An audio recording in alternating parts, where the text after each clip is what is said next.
Hi there, my name's Lucy, and today I'm going to be talking about Volume 1 of The Diary of Anais Nin. This is honestly my favorite book I've read this year so far, and is probably in like my top 10 favorite books, so it's a biased review, but I wanted to talk about it. So first, a little bit about Anais Nin. She was born in 1903 in Neuilly, France. Her father left them, and her mother and her two brothers moved to New York City when she was 11. This is when she started writing her diaries as a form of letters to her father. So Volume 1 takes place in between 1931 and 1934. She is living in Paris with her husband, who, funnily enough, is never ever mentioned in the book. I think that's really interesting. A lot of criticism of this book is that Anais is like too obsessed with her own inner life, that her rumination is annoying, which I think is a little misogynist because no one would be saying that about a man. No one would be saying that about Henry Miller, who we will meet soon in the book. So this is the unexpurgated version. It eliminates some of the more detailed writing about her sexual exploits, like her affair with Henry, her affair with her psychoanalyst, her affair with her father. Yikes. They do leave in this version some of the kisses she shares with June Miller, Henry's wife, which I think is interesting. So yeah, I just let's get started. I'm gonna read some quotes. So Anais in this book writes, sorry, I'm reading off my notes. The core of us is an artist, a writer, and it is in our work, by our work, that we reassemble the fragments, recreate wholeness. So I think that kind of serves as a thesis for her whole practice of writing in the diary. She's kind of writing as a means of constructing herself or reconstructing herself, because as she discusses in the book, she kind of feels fractured by when her father left. When she was young, she felt like that kind of broke herself into pieces, and writing the diary is a means of reconstructing these fragments. So I want to find a quote on page 155.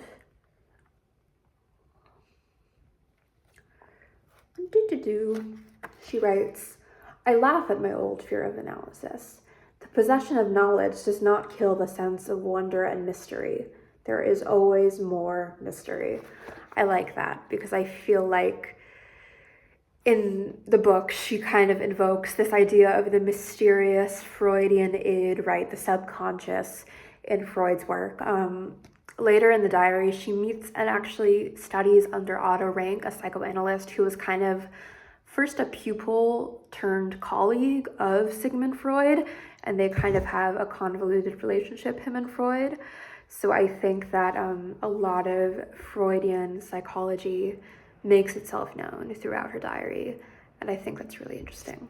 I want to read another quote on page 109.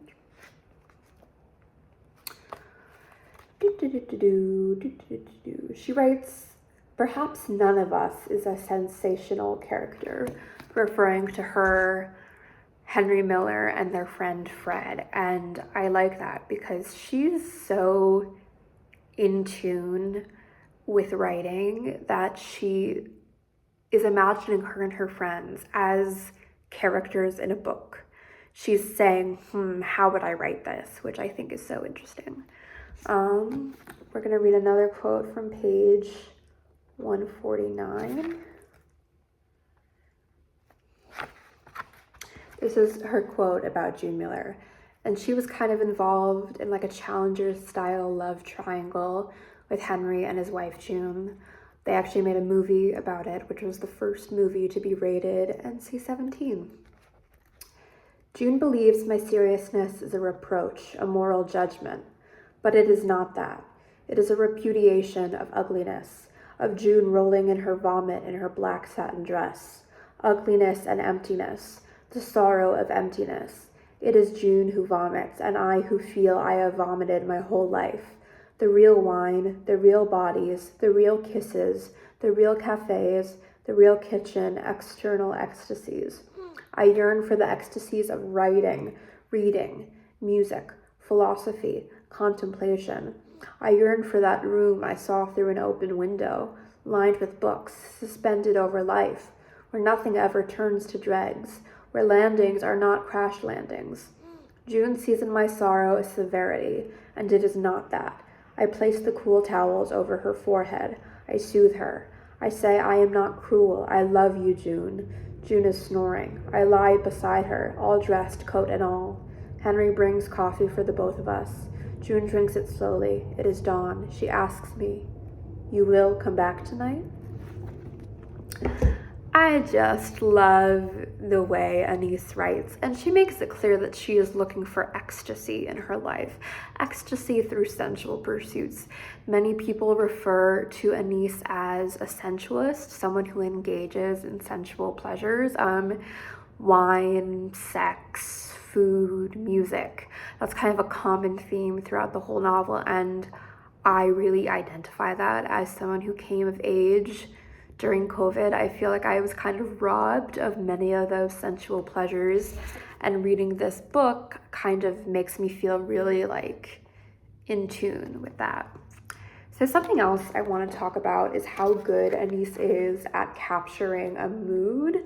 Like, her imagery is so on point. I'm gonna read probably one of my favorite passages from this book. This is on page 68.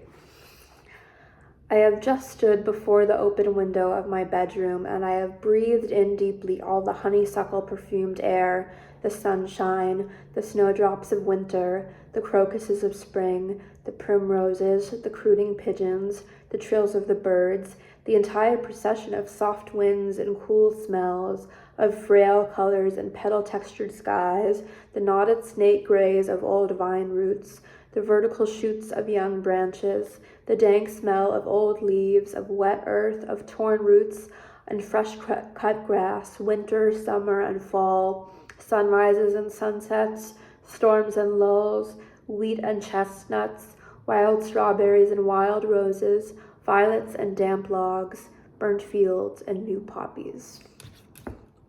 That's crazy. That's just so crazy good. She's detailing her house in Lucien, which is about 45 minutes west of Paris. And that house is a place I really, really want to visit. I'm going to read another great description from Anais on page 116. Let me find it.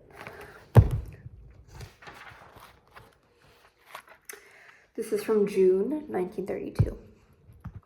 A summer evening. Fred, Henry, and I are eating in a small restaurant open on the street.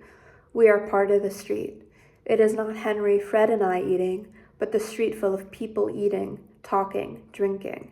It is the whole world eating, drinking, and talking. We are eating also the noises of the street, the voices, the automobiles, the cries of the vendors, children's cries, the cooing of doves, the flutter of pigeons' wings, the barking of dogs. We are all fused. The wine which runs down my throat runs down all the other throats. The warmth of the day is like a man's hand on my breast. The warmth of the day and the smells of the street caress everybody. The restaurant is wide open, and the street penetrates into the restaurant. The wine bathes them all like an aphrodisiac ocean. Henry, Fred, the street, the world, and the students preparing for the Quats Arts Ball. I think that's just amazing, comparing warmth to a man's hand on her breast and discussing the restaurant penetrating into the street. I think that's really indicative of the sensuality present in Anais's work, and she's really invoking sexuality. So even though there's no explicit sex in this book, you can feel the sex that kind of drips out of her words. And I think she's just fantastic. I feel like I keep saying that all the time. I'm like, oh no, someone was skateboarding. I feel like I keep saying I just keep saying this is so interesting. I love this. It's so amazing. But it's so accurate. On page 170, she describes being at a restaurant or a club. It's not super clear, but I'm going to read it. Poisson d'or. 3 aristocratic Russian women, beautiful, with 2 wealthy men. 7 bottles of champagne, ordering the singer to sing for them at their table. Russian painter seated in front of me, stares at me. When I dance with my escort, we collide, and he kisses my neck. Orgy of singing and dancing. The 3 Russian women weep, quietly, with enjoyment. Voluptuous satisfaction. The painter and the host almost fight because a man breaks lumps of sugar while the gypsy sings. Musicians sing and dance for the angry man as if to soothe him. The painter smiles sadly at me. Lady in white also begins to dance in front of him. The painter is whisked away by his partner, who makes a scene. Irony, with the deep emotional music going on. The feeling that when I handed my coat at the check room, I handed over my identity. I'd become dissolved in the atmosphere into red curtains, champagne, ice, music, singing, the weeping which the Russians love to do, the caress of the painter's eyes. Everything sparkles and exudes a warmth and a flowering. I am not like Jean, fragmented into 1,000 pieces. I am at one with a sea of sensations, glitter, silk, skin, eyes, mouths, desire. And once again, we come back into this concept of fragmentation, and Anais is kind of asking the question, how and when do we feel whole? And for her, the 2 answers to that question are when she's writing and when she's experiencing sensual pleasures. So I do have to, of course, discuss her relationship with her father. Incest is bad.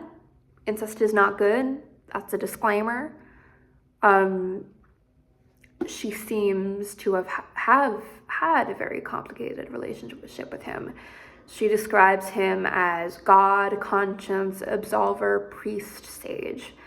Every single person she meets tells her, and by every single person, I mean every single man she meets tells her, your problem is that your father left and how that affects you.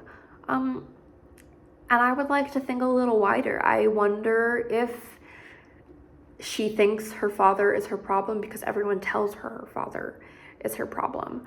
And it's really indicative of the fact that Freudian psychology is all the rage in 1931 to 1934. Everyone's talking about Freud.